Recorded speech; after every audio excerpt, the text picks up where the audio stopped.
में भाभी के कहती नया दू समझाई हे शुभ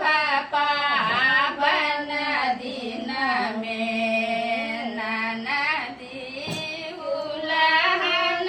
मजे सखिया सहलो ने जाइया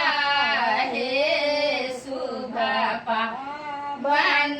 दिन में गौरो ने देलखिन पाठाई हे शुभ पावन दिन में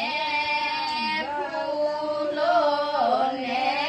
देलखिन पाठाई हे शुभ पावन दिन